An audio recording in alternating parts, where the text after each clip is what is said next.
Bonjour à toutes et à tous. C'est un immense plaisir de vous retrouver encore cette année pour ce rendez-vous d'échange avec la communauté d'affaires de notre région. Cette rencontre est l'occasion de vous partager notre vision pour l'avenir de notre ville et les actions que nous mettons en place pour soutenir son développement. Chaque année, notre engagement demeure le même: créer un environnement favorable aux entreprises, encourager l'innovation et assurer une qualité de vie à l'ensemble de nos citoyennes et de nos citoyens. Cette année revêt une importance particulière car c'est notre dernière rencontre avant les prochaines élections municipales. Mais ce n'est pas une conclusion, loin de là. Peu importe qui occupera la fonction de maire ou mairesse, ce qui importe avant tout, c'est que notre ville poursuive son développement avec dynamisme et que nous continuions à avancer ensemble pour le bien de toute la population. Pour ma part, j'espère avoir le privilège de me tenir à nouveau devant vous l'an prochain afin de poursuivre ce dialogue et de continuer à vous présenter les projets qui façonneront l'avenir de notre belle ville. Nous vivons une époque marquée par de grandes transformations et, soyons honnêtes, par une instabilité économique et politique mondiale. Ce bouleversement nous rappelle une chose essentielle. Dans un monde imprévisible, notre force réside dans notre capacité à travailler ensemble. Et c'est justement le cœur de mon message aujourd'hui. Avancer seul, c'est bien, mais avancer ensemble, c'est beaucoup plus puissant. Et surtout, on va plus loin. Alors, merci à toutes et à tous d'être ici ce midi. Je suis convaincu que les discussions d'aujourd'hui nourriront notre vision commune et renforceront notre engagement pour le développement de notre belle ville de Saint-Hyacinthe et notre région mascoutaine. Avant d'entrer dans le vif du sujet, je tiens à remercier l'équipe de la Chambre de commerce avec qui c'est toujours un plaisir de collaborer. Merci d'avoir rendu cet événement possible et de contribuer, année après année, à renforcer les liens entre la ville et la communauté d'affaires. Saint-Hyacinthe a franchi un cap symbolique cette année en dépassant le 60 000 habitants. Près de 61 000, il n'en manque pas beaucoup même pour 61 000. Il y a quelques années, c'était un objectif de mon prédécesseur, M. Corbeil, qui est ici. D'ailleurs, je l'ai croisé tout à l'heure, de Claude. Et maintenant, aujourd'hui, c'est une réalité. Et cette réalité apporte son lot d'opportunités exceptionnelles, mais aussi de grandes responsabilités. Car une population en croissance, ce sont plus de services à offrir, une augmentation de la sollicitation de nos infrastructures, plus de logements à développer, plus de parcs, plus d'écoles et plus de soutien à assurer pour que chacune et chacun trouve pleinement sa place dans notre collectivité. Bref, la gestion de la croissance démographique, c'est un défi en soi. Cette croissance soutenue, nous la devons à plusieurs facteurs, mais le plus déterminant reste l'accueil de nombreuses personnes issues de l'immigration qui ont enrichi notre communauté au fil des dernières années. Selon les données partagées par Saint-Hyacinthe Technopole en 2023, 553 personnes ont choisi de s'établir chez nous. Parmi elles, 435 adultes sont venus poursuivre leur carrière à Saint-Hyacinthe. Ce sont des chiffres qui parlent d'eux-mêmes et qui confirment l'attractivité de notre milieu, autant pour y vivre que pour y travailler. Et si nous avons la chance de vivre ce dynamisme, c'est grâce à l'engagement et au travail de plusieurs acteurs de notre milieu. Permettez-moi de saluer l'excellent travail de la Maison de la famille des Mascoutins, d'Espace Carrière et bien sûr de Saint-Hyacinthe Technopole, qui joue un rôle clé dans l'accueil et l'intégration des nouveaux Mascoutins et Mascoutaines. Avec la croissance démographique, il va de soi qu'il faut parler de logement. Parce que pour accueillir ces nouveaux Mascoutins et Mascoutaines, encore faut-il qu'ils aient un endroit où vivre. À l'automne dernier, nous avons réuni plusieurs membres de la communauté d'affaires lors d'une table ronde pour leur présenter en primeur l'ébauche de notre nouveau plan d'urbanisme. Ce jour-là, nous avons fait une annonce majeure. Notre ambition de créer 6 000 nouvelles unités d'habitation au cours des 10 prochaines années, afin d'accompagner la croissance de notre ville. Et oui, c'est ambitieux, et vous avez raison de le penser. À Saint-Hyacinthe, cela fait longtemps que nous avons anticipé la crise du logement. Et je dirais même que c'est un défi que nous avons choisi de relever de front. D'ailleurs, au cours des 5 dernières années, nous avons ajouté en moyenne 580 nouvelles unités d'habitation par année sur le territoire. Nous sommes à peu près au même niveau que des villes comme Granby et Drummondville, qui sont un peu plus grandes que nous, mais avec des objectifs comparables. Ce n'est pas pour rien qu'en 2024, le marché immobilier mascoutin s'est démarqué par une effervescence bien au-dessus de la moyenne provinciale. Selon l'Association professionnelle des courtiers immobiliers du Québec, Saint-Hyacinthe a enregistré une hausse impressionnante de 25 % se positionnant parmi les villes québécoises ayant connu l'une des plus fortes croissances en vente de propriétés au cours de la dernière année. Que ce n'est pas un simple coup de chance. Quand on développe de nouveaux logements, on rééquilibre l'offre et la demande. Ce dynamisme devient alors un puissant moteur d'attraction, autant pour de nouveaux résidents que pour la main-d'œuvre dont nous avons tant besoin. Comme on le dit si bien, tout est dans tout. Là où la collaboration des entrepreneurs et des promoteurs devient vraiment essentielle, c'est dans le choix du type de logement que nous proposons à la population. Ce n'est pas un secret pour personne. Nos citoyennes et citoyens réclament des logements abordables. Et offrir un logement abordable, ce n'est pas simplement répondre à un besoin de base. C'est aussi permettre aux gens de participer activement à l'économie locale. Parce qu'un loyer qui respecte la cible du 25 % du revenu laisse de la place pour bien plus qu'un le strict minimum. Du temps en famille, des sorties, des achats locaux, des loisirs et tout ce qui contribue à la qualité de vie et à la vitalité de notre milieu. Aujourd'hui, trop de ménages doivent consacrer 40 %, même parfois 50 % de leurs revenus uniquement pour se loger. Ça, c'est insoutenable.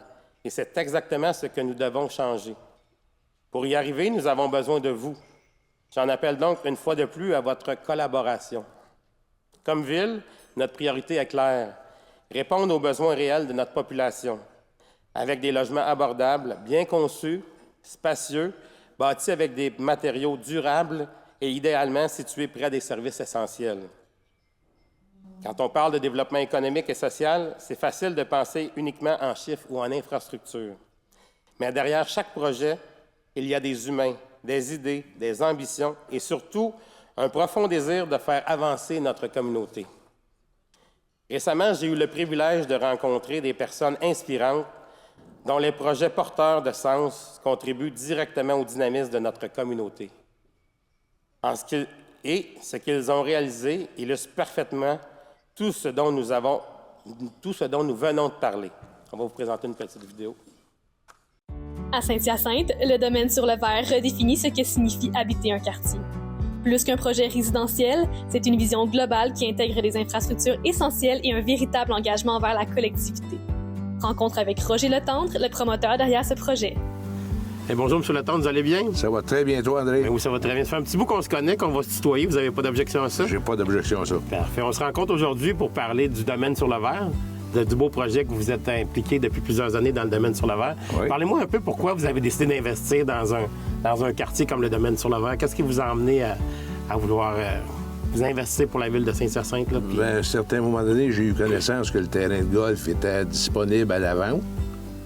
Puis, en sachant qu'il y avait un besoin pour des terrains pour la construction résidentielle, j'ai pensé que ce serait une bonne chose de participer à établir un nouveau quartier aux normes d'aujourd'hui, avec une école flambant neuve, avec une garderie, avec des parcs bien installés, station de pompage d'égouts et d'eau usée. Je pense qu'on va avoir un quartier qui va être aux normes de 2025, qui vont être corrects. Vous avez devancé un peu ma deuxième question, mais je vais quand même vous la poser, parce que c'est rare que les promoteurs nous cèdent aux villes un terrain pour construire une école, pour faire un beau parc qui va avoir le parc Roger Letendre. À côté, un très, très beau parc, la ville, on va investir puis va être aménagé cette année. Vous avez construit une station de pompage, 80 % des frais étaient à votre compte. Qu'est-ce qui vous a amené à tout faire ça pour votre ville? Parce que c'est quand même votre ville comme la mienne, là. C'est toute notre ville. En réalité, ça nous a été présenté au début par l'ancienne administration, ton prédécesseur puis la direction générale antérieure, comme étant un projet de partenariat où la ville faisait une partie, comme exemple, acquérir une maison pour avoir un accès sur le Grand Rang, installer des lumières. Basé là-dessus, nous autres, on a pensé que ce serait une bonne chose de donner le terrain pour l'école, ce qu'on a fait, puis de prématurément donner des terrains qui vont servir aux frais de parc dans le futur. Exactement. Fait que je pense que ça fait une situation qui est win-win. on était fiers d'être partenaires avec la Ville dans ce domaine-là. Et avec le recul, ça a été une bonne chose de donner un terrain pour construire une école? C'était une bonne chose, oui, malgré que ça coûte une fortune. Oui, ça, on s'en cache pas. Si tu regardes ce que ça coûte du pied carré aujourd'hui, là, le terrain de l'école, c'est quand même un don.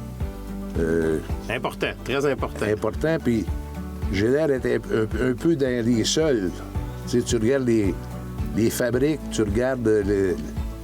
Mais c'est un bon exemple à donner pour d'autres. S'il y en a qui pourraient suivre votre exemple, la Ville de Saint-Hyacinthe, on serait vraiment heureux. Bien, mais j'arrive au ciel, probablement, qui vont dire que je suis plus catholique que bien de... Ouais. Puis jusqu'à présent, là, dans tout le développement, ce qui a été fait, c'est quoi votre plus grande fierté là, de ce qui a été fait, là, de la façon que c'est développé? Qu'est-ce qui vous fait le plus... Bien, ça se développe à une belle vitesse, puis ça se développe, je pense, d'une façon logique, d'une façon qui va être durable. À échelle humaine aussi, je pense. Hein? Oui. Tu sais, au niveau de qualité de vie, tu es proche d'une école, tu es proche d'une garderie, tu as des parcs d'une grandeur assez importante.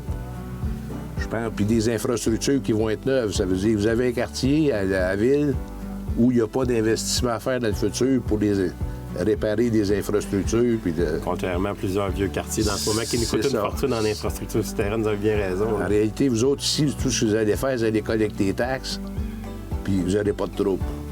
Puis dans le futur, quel impact vous pensez que ce quartier-là va avoir pour la Ville de Saint-Hyacinthe, là? Vous voyez quoi comme legs ou comme impact? Ça va faire un beau quartier pour la résidence un peu à l'extérieur du centre urbain.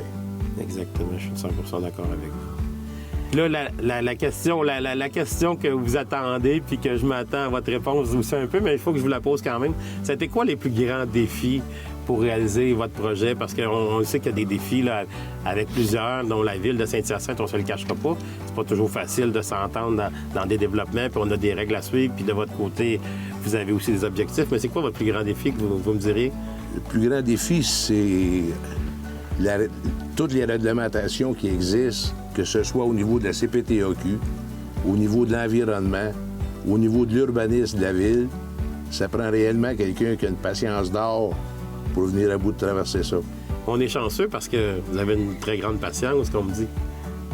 C'est de vos amis qui m'ont déjà dit ça. Là. Oui, mais vous la pratiquez. On la pratique, c'est bon, c'est bon. Mais je pense qu'on a fait un peu le tour de ce que je voulais vous demander. Je vous remercie énormément de vous avoir rendu disponible aujourd'hui pour faire cette entrevue avec moi. Ça a été vraiment agréable. Maintenant, il nous resterait juste à aller faire une petite tournée pour voir où est-ce que ça en est rendu, le développement. On peut aller faire ça, On peut aller faire ça, mais merci bien. On y va.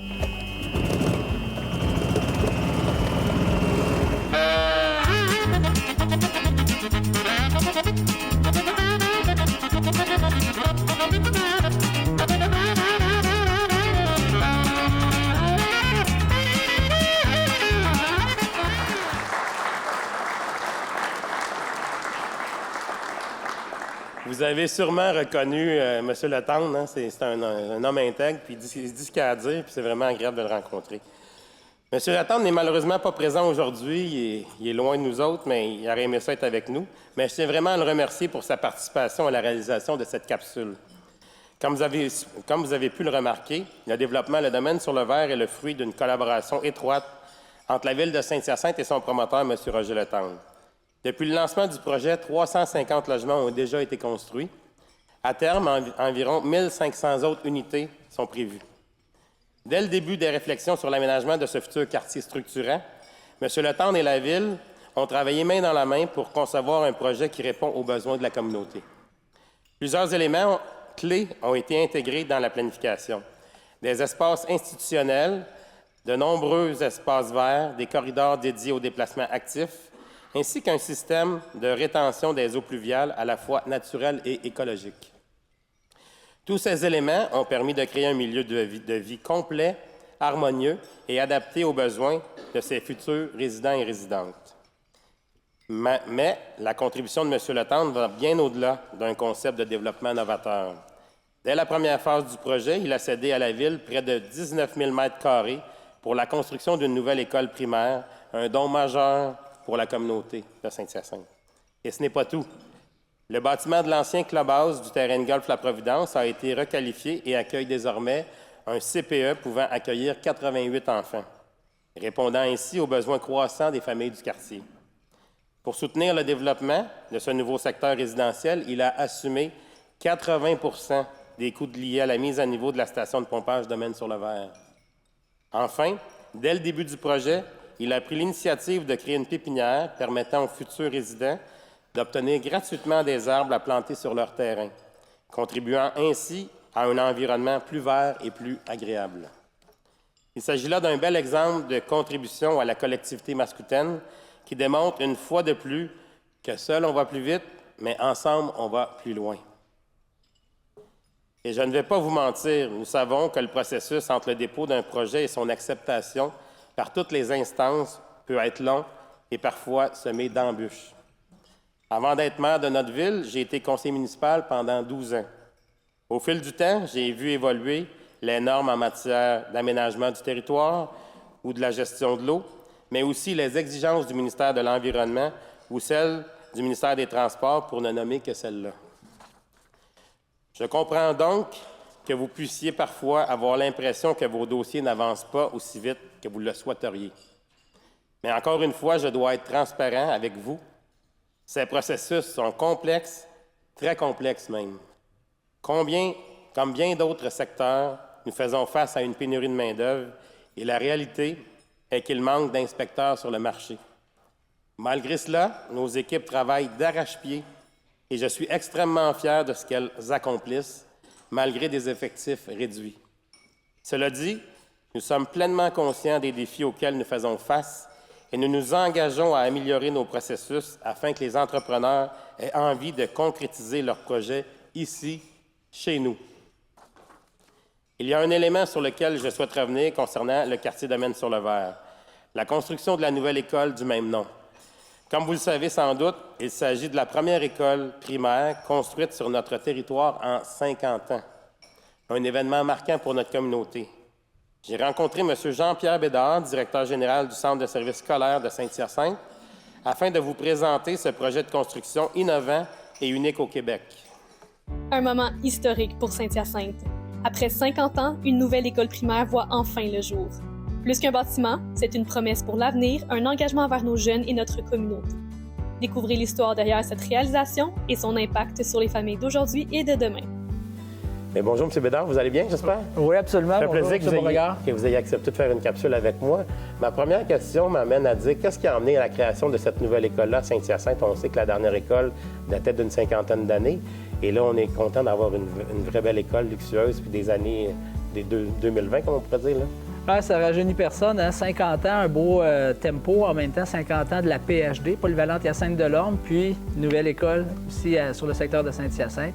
Croissance, croissance, croissance. Hein? Vous êtes aux premières loges de ça. Vous êtes au fait que le boom qui se construit en ce moment à Saint-Hyacinthe, les familles qui s'y installent, en plus de l'immigration, qui est un des 14 pôles, si je ne me trompe pas, Saint-Hyacinthe au Québec, pour l'accueil de ces familles-là, bien, fait en sorte que c'était une nécessité de construire l'école. On a vu d'ailleurs en 2024, c'est la plus grosse augmentation de population à Saint-Hyacinthe, puis dans la MRC, qu'on n'a jamais vu. Je pense que oui, ça va en prendre des nouvelles écoles. On travaille déjà ensemble sur d'autres possibilités, on le voit bien. Et c'est quoi qui a été facilitant, ou ça a été quoi les défis au niveau de la relation avec le politique pour réussir à construire cette école-là? Là, ça a été quoi vos plus grands défis comme commission scolaire? Bien, comme centre de service scolaire. Centre de service on a de la misère à faire. Un jour, le passage va se faire, mais peu importe. C'est une maison d'éducation, que j'aime dire, un centre de service scolaire, commission scolaire, et puis les relations avec le ministère sont cruciales dans des autorisations comme celle-là, bien entendu, puis collaboration avec la Ville par la suite, avec le nouveau projet de loi qui est devenu une loi qui fait en sorte que les municipalités, qu'on aime ou pas, doivent céder ces terrains-là. Ça a été une belle collaboration. Pour celle-ci, je peux vous le dire, là, bien entendu, il y a des écueils dans tout, mais quand on regarde ce que ça a donné ici pour la communauté, c'est spectaculaire. Puis on est dans une école qui est moderne, qu'on n'a jamais vraiment vue à Saint-Hyacinthe à comparer à ce qu'on voit ailleurs. Je sais qu'on va devoir aller ailleurs aussi dans les prochaines écoles probablement pour construire peut-être un petit peu plus en hauteur parce qu'on a des problématiques de terrain, de grandeur de terrain, de densification. Mais ici, cette école-là, qu'est-ce qu'elle a au niveau de l'innovation que les autres écoles n'avaient pas à l'époque? Écoutez, j'ai eu la chance, là, à travers mon parcours, de voir plusieurs nouvelles écoles là, et des agrandissements, mais celle-ci détonne sur l'ensemble que j'ai vu. Puis vivement, je me permets de saluer aussi nos architectes, là, puis les professionnels, puis notre service des ressources matérielles. Mais la vision qu'il y a eu pour cette école-là, qui est une école certifiée WELL, ce qui est la première au Canada qui a été certifiée, qui est axée sur l'air, l'environnement, l'eau, bien entendu, puis les saines habitudes de vie, luminosité. C'est une école qui se sent jamais coincée de par ses 5 L, la façon dont elle est distribuée. Vous vous souviendrez des écoles où est-ce que quand la cloche sonne, les élèves se dirigent vers la porte. Dans un entonnoir, là. Dans l'entonnoir, qu'on a le temps de donner quelques coups de coude à nos collègues, bien, on ne le vit pas ici. Il n'y a pas aussi le chauffage, la climatisation qui est spéciale? Absolument. Géothermie, bien sûr, là, qui fait en sorte que la qualité de l'air, vous savez qu'on parle beaucoup de qualité de l'air dans nos écoles, là, mais c'est précurseur, ça, de cette ingénierie-là qu'on appelle certification WELL. La fenestration aussi qui est vraiment intéressante. Là. Ça, c'est le premier wow de tout le monde. Lorsqu'on a inauguré l'école en présence du ministre de l'Éducation, notre député, Mme Soucy, puis vos représentants qui étaient là, j'étais à saluer les gens à l'entrée, puis tout le monde arrêtait en disant « wow, wow, wow ». Puis on le ressent. Je pense que vous l'avez vu aussi en entrant ici, comment que ça l'apaise. Puis on est capable de dire que ça a un impact sur le comportement de nos élèves. C'est quoi la plus grande fierté du Centre de service scolaire d'avoir construit cette école-là? Là? Pour vous, c'est quoi le leg que ça va donner au fil du temps dans l'avenir? Bien, la fierté, je dirais que ça fait office, j'espère, de prochaine. On a plusieurs projets qu'on souhaite avoir autorisation de Québec, puis avec un partenariat avec la Ville pour de l'association de terrain, à être capable de construire quelque chose comme ça. Parce que construire quelque chose comme ça, c'est ambitieux. Et on espère qu'on va être capable de reproduire ce modèle-là pour la communauté, pour les jeunes, pour les citoyens, parce que c'est un modèle qui a un impact sur la réussite, ça, j'en suis certain. Je ne sais pas si c'est trop vite, mais est-ce qu'on pourrait donner des scoops de ce qui s'en vient au niveau de la construction des écoles à Saint-Hyacinthe? Je ne sais pas si vous êtes capable de le faire en ce moment ou c'est trop vite pour vous. Là. Alors, moi, je peux aller très vite là-dessus. J'aimerais beaucoup qu'on soit capable de parler des futurs projets. Bien entendu, ça dépend encore une fois des autorisations du ministère. Mais vivement, notre secteur de l'École des Passereaux, je vais l'appeler comme ça, là, qui finalement va prendre naissance, là, puis qu'on sera capable, je souhaite, de livrer en 3 ans. Ah, c'est bien. Mais il y a secteur nord aussi de Saint-Hyacinthe qu'on connaît, bien entendu, la pression clientèle qu'il y a dans ce coin-là. Dans les prochains à venir, il ne faut pas oublier l'école secondaire. Oui. Hein, vivement ce qui s'est passé avec Casavant, qui nous a quand même donné de l'air pour nos élèves du secondaire. Il y a l'Elprat. Mais l'Elprat s'en vient. On va pouvoir récupérer. Oui, puis on vous remercie d'être en collaboration avec nous autres là-dessus. Là, on avance bien sur ce dossier-là. Mais on aura besoin, nonobstant cette aile-là, d'avoir une nouvelle école secondaire. Puis là, c'est des belles discussions, je pense, qui se passent avec la MRC là-dessus, au niveau de la localisation du terrain. Alors, on poursuit. On va être au rendez-vous pour continuer à jaser de ça avec vous. Bien, merci beaucoup, Jean-Pierre. C'était très agréable. Je pense qu'on a fait une bonne petite tournée de ce qu'on avait à jaser. Je ne sais pas s'il y a quelque chose que tu aurais aimé ajouter. Bien, vous remercier tout simplement pour cette collaboration-là qu'on a. On a chacun nos enjeux, municipalité, centre de service scolaire, mais en bout de piste, c'est les citoyens, c'est les jeunes. Donc, on a un objectif commun. Fait que vivement la suite de ça ensemble. Puis je pense qu'on réussit à travailler bien ensemble, puis pour le bien de notre population, parce qu'on travaille en bout de ligne pour les mêmes enfants et la même population. Que je vous en remercie énormément. Avec grand plaisir. Merci beaucoup. Merci.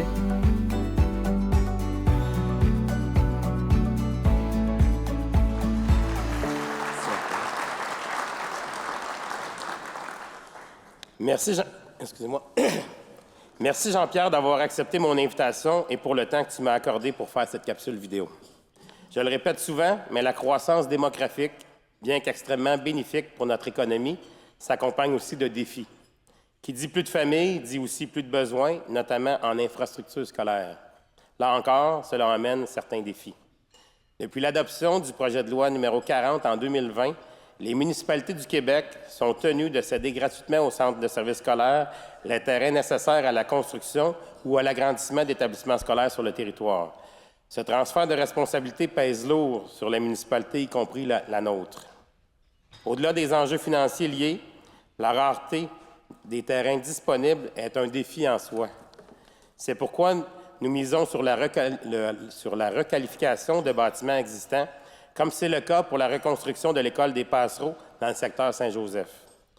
Mais un autre défi se profile. Une nouvelle école primaire et l'agrandissement d'une autre entraîneront inévitablement une pression supplémentaire sur les écoles secondaires. Le Centre de service scolaire en est pleinement conscient, Tout comme nous travaillons déjà ensemble pour trouver des solutions et éviter une surcharge dans les classes. Il y a un troisième projet inspirant dont je souhaite vous parler aujourd'hui. Un projet né d'une collaboration exceptionnelle entre les 3 paliers de gouvernement, municipal, provincial et fédéral, ainsi que l'organisme Mission Unitainée. Un projet qui touche encore une fois le domaine de l'immobilier. Un projet pensé pour nos aînés afin qu'ils puissent vivre dans un environnement sécuritaire, mais surtout abordable. Je le dis souvent, c'est un projet qui nous est tombé du ciel, comme si toutes les étoiles s'étaient alignées pour qu'il voie le jour ici, à Saint-Hyacinthe. Il y avait une trentaine de villes qui voulaient avoir ce projet-là, puis on était une des 10 qui a été sélectionnée. On est vraiment très, très fiers de ça. Mais soyons clairs, il n'y a rien de magique là-dedans, parce qu'en réalité, on crée notre propre chance. Le succès du projet Cybelle sur le boulevard Casavant, fruit d'une collaboration exceptionnelle entre la ville et le groupe Maurice, a sans doute ouvert la voie. C'est ce qui a permis à Saint-Hyacinthe de se démarquer et de faire partie des 10 villes choisies au Québec pour accueillir ce projet d'envergure. J'ai eu l'occasion de rencontrer Mme Caroline Soriol, présidente directrice générale de Mission Unitainée, pour en savoir plus et vous en parler davantage. Face aux défis sociaux et aux besoins en logement, Mission Unitainée incarne l'union des forces vives du milieu public et privé. À travers ce projet novateur, Saint-Hyacinthe devient le théâtre de collaboration qui place l'humain au cœur de ses priorités. Bonjour, je suis avec Caroline Soriol, directrice générale de Mission Unitainée. Bonjour, Caroline. Bonjour. Ça va bien? Oui, merci. Ma première question, c'est on est très fiers de voir cette construction-là à Saint-Hyacinthe de 100 unités d'habitation. Pourquoi que Mission Unitainée a choisi Saint-Hyacinthe pour s'établir? En fait, notre projet, c'était de construire 10 bâtiments de 100 unités un peu partout dans la province, dans les villes où il y avait le plus fort besoin. Donc, on avait fait une étude démographique qui identifiait Saint-Hyacinthe comme une des villes où il y avait beaucoup d'aînés à très faible revenu.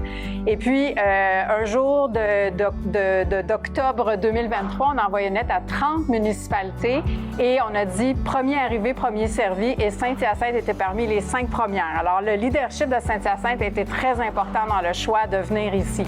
Je me rappelle, parce que j'avais reçu le courriel, puis j'ai rapidement relayé ça à ma directrice générale. J'étais à l'extérieur de la ville et on vous a rencontré, je pense, même pas un mois plus tard pour avancer ça. Ah, je pense que c'était une semaine, là, avec Mme Frigon, oui, effectivement. Ça a été très rapide, puis on en est vraiment fiers, puis on vous a remercié énormément. C'est quoi la plus grande fierté de construire des logements abordables pour des personnes défavorisées? Bien, pas Mission Unitainée, là. Oui, bien, notre mission, c'est d'offrir des logements aux aînés qui sont vulnérables économiquement. Donc, on a vraiment le sentiment là, de vouloir leur redonner, de s'assurer que les personnes qui ont construit le Québec, les hommes et les femmes, puissent vivre dans des logements confortables, sécuritaires, de qualité. Et si ils vivent seulement avec leur pension de vieillesse, habituellement, c'est pas possible d'avoir un logement adéquat là, dans leur grand âge. Alors, pour nous, c'est de venir combler ce besoin-là pour que les aînés du Québec, les aînés de Saint-Hyacinthe, puissent avoir des belles années devant elles et devant eux. Puis aussi, ce que j'ai remarqué, c'est que c'est 10 fois le même projet qui va être répliqué un peu partout. Vous avez des partenariats avec plusieurs entreprises, plusieurs fournisseurs, ce qui fait que ça permet de réduire les coûts. Ça doit être une grande fierté pour vous, même pas juste une grande fierté, mais une grande réussite d'avoir pu aller chercher tous ces partenaires-là puis de les impliquer dans votre projet. Absolument. Le concept, en fait, c'était d'en construire 10 identiques, comme vous le dites, mais justement, la semaine dernière, on a annoncé avec Mme Duranceau 11 bâtiments pour le prix de 10.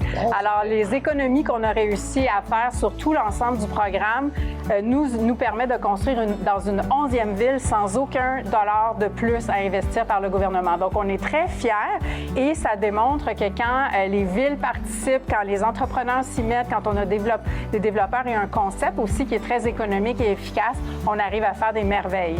Et je me rappelle que vous aviez des demandes avec Saint-Hyacinthe de vous trouver un terrain rapidement. On a vraiment répondu vite à vos demandes. Puis on a un endroit qui est vraiment idéal, je pense, pour construire. Il y a des commerces autour, il y a les transports en commun. C'est vraiment bien. J'imagine que ça pesait dans la balance pour que vous veniez à Saint-Hyacinthe aussi. Puis sans rien enlever aux autres villes, ça fait partie des terrains les plus intéressants qu'on a parce que ça permet de requalifier un terrain là, qui était la médiathèque auparavant. Puis on le sait qu'il va y avoir un autre bâtiment juste à côté avec Habitation Masca.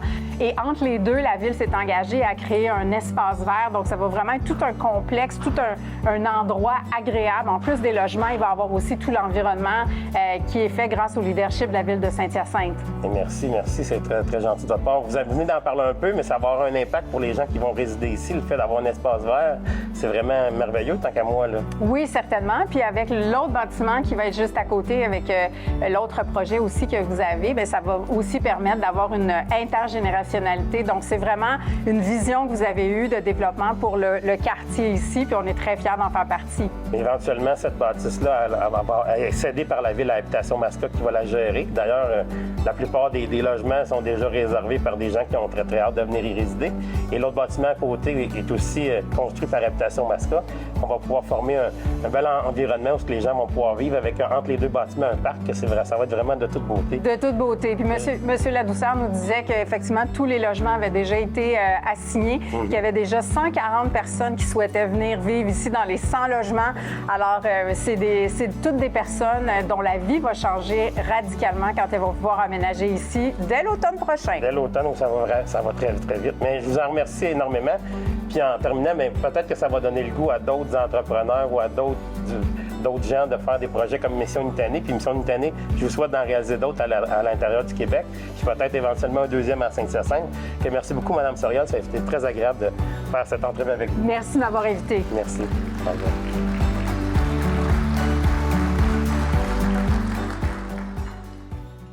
Merci à Mme Caroline Soriol, qu'elle aurait aimé être présente avec nous aujourd'hui, mais malheureusement, elle n'a pas pu se présenter. Il est arrivé un empêchement de dernière minute. Merci d'avoir accepté de me rencontrer pour cette capsule. Ce projet démontre qu'il est possible de mener des initiatives à grande vitesse, comme on dit, en mode fast-track. Je le mentionnais tout à l'heure, les délais peuvent parfois sembler longs, mais quand les projets sont bien pensés, bien ficelés et qu'ils répondent concrètement aux besoins de la population, on sait comment accélérer le pas. Bref, ce que nous avons vu aujourd'hui démontre bien qu'à Saint-Hyacinthe, nous savons relever les défis que la croissance apporte. Grâce à la collaboration entre les acteurs du milieu, à l'audace des entrepreneurs et à l'engagement des organismes, nous transformons ces défis en véritables opportunités. Maintenant, parlons finances de la Ville. Tout comme vous, en affaires, on sait qu'une gestion financière rigoureuse est essentielle. Au municipal, c'est exactement la même chose. On fait attention à chaque dollar pour assurer un développement durable et responsable. Quand on parle de finances municipales, il est naturel de comparer Saint-Hyacinthe aux autres villes du Québec. Mais cette comparaison doit se faire avec nuance. À Saint-Hyacinthe, on retrouve une population très diversifiée, avec des besoins variés et des demandes importantes en matière de services communautaires. Sans être une exception au Québec, notre réalité locale nous oblige à une gestion encore plus stratégique et rigoureuse. De plus, certaines municipalités ont, comme nous, un long passé centenaire, tandis que d'autres sont beaucoup plus récentes. Et cette différence d'âge, notamment au niveau des infrastructures, a un impact direct sur la gestion financière de chaque ville. Ici, une question se pose. Est-ce que notre dette se retrouve réellement juste dans les livres comptables ou sous nos pieds, enfouie dans le sol? Et vous connaissez déjà la réponse, elle se trouve sous nos pieds. Bien que la situation financière de Saint-Hyacinthe soit saine et que l'endettement soit maîtrisé, il faut garder à l'esprit que nous aurons à conjuguer avec le financement prochain de la mise aux normes de l'usine d'épuration, un investissement majeur qui nous rappelle à la prudence. Voilà toute la complexité de la gestion municipale. Actuellement, on doit entretenir, moderniser et reconstruire tout en gardant une saine gestion financière. Grâce à des décisions stratégiques, nous avons su préserver une santé financière stable sans imposer un fardeau supplémentaire aux citoyennes et aux citoyens, en limitant notre endettement et en constituant des réserves stratégiques pour assurer notre résilience financière. Cette approche nous permet de gérer efficacement nos finances tout en maintenant des services de qualité pour la population. Le dernier plan quinquennal d'immobilisation de notre PQI en est la preuve. On ne dépense pas pour dépenser, on anticipe, on prépare et on investit là où c'est nécessaire. Parce qu'on sait que les grands défis sont devant nous. Parlons de l'éléphant dans la pièce. Je sais que vous l'avez en tête. Et je regarde M. Bourassa, il a hâte que j'en parle, je suis convaincu. La mise aux normes de notre usine d'épuration. C'est un projet majeur qui revient souvent dans mes échanges avec vous et avec des citoyennes et des citoyens. Et soyons honnêtes, ce dossier a fait couler beaucoup d'encre ces derniers mois. Mais voici le message que je veux que vous reteniez. Aujourd'hui, on trace l'avenir de Saint-Hyacinthe. Mettre à niveau notre usine d'épuration, ce n'est pas juste un projet technique. C'est ouvrir la voie au développement résidentiel, industriel et commercial. Pour vous donner une image concrète, pensez à votre entreprise. Imaginez que votre production tourne à plein régime. Votre entreprise grandit, la demande est là, mais vos installations ne suivent plus. Les commandes s'accumulent, les délais s'allongent et, à un certain point, vous devez refuser des contrats faute de capacité. Eh bien, c'est exactement ce qui se passe avec notre usine d'épuration. Aujourd'hui, son état limite notre capacité à accueillir de nouveaux projets, à développer notre territoire et à répondre aux besoins des citoyennes et des citoyens des entreprises. Si on ne modernise pas, on freine la croissance de toute notre ville. Et personne ne veut être en situation de refuser des opportunités simplement parce que nous n'avons pas les infrastructures pour les soutenir. Et soyons transparents, ces travaux vont avoir un impact sur notre dette municipale. Mais soyons aussi réalistes, c'est le prix à payer pour préparer l'avenir de notre ville.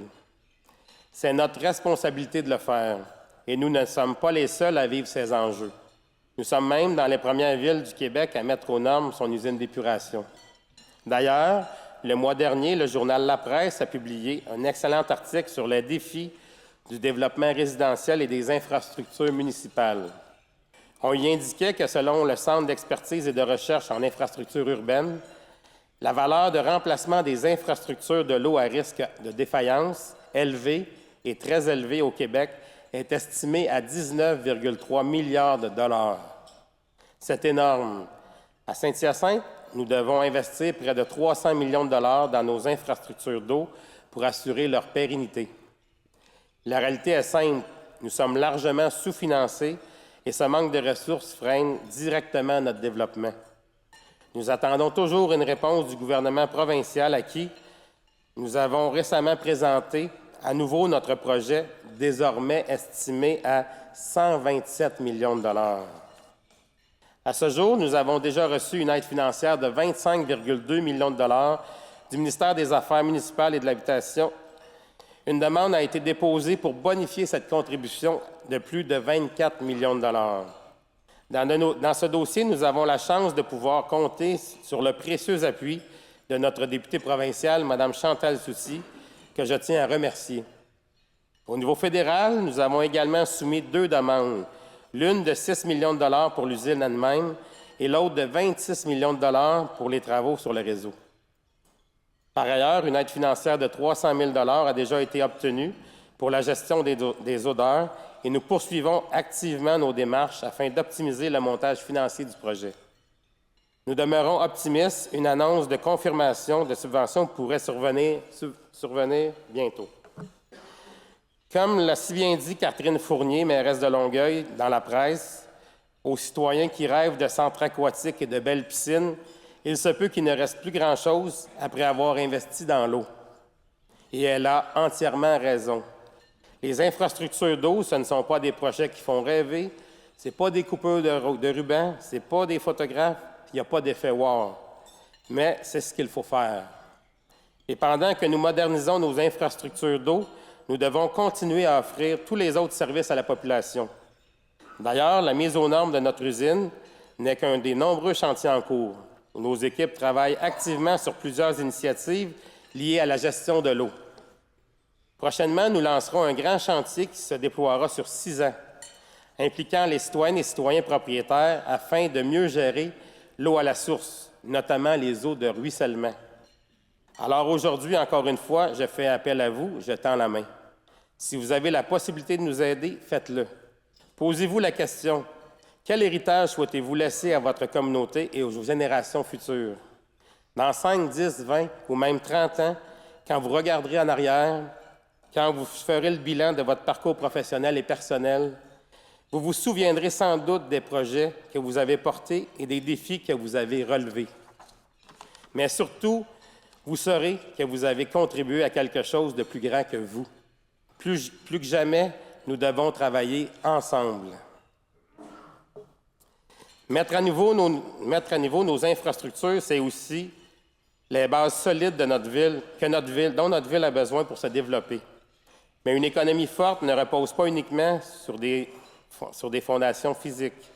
Elle se construit aussi grâce à l'audace, à l'innovation et à l'engagement de celles et ceux qui font vivre notre communauté d'affaires. Ici, à Saint-Hyacinthe, nous avons la chance d'avoir des entrepreneurs visionnaires qui repoussent sans cesse les limites de la créativité et du savoir-faire. J'aimerais justement vous en présenter un exemple inspirant. Innover, collaborer et repousser les limites. C'est l'ADN de la station Agrobiotech. Au cœur de ce véritable laboratoire entrepreneurial, les esprits visionnaires créent aujourd'hui les solutions de demain. Découvrons cet écosystème unique avec Jonathan Robin.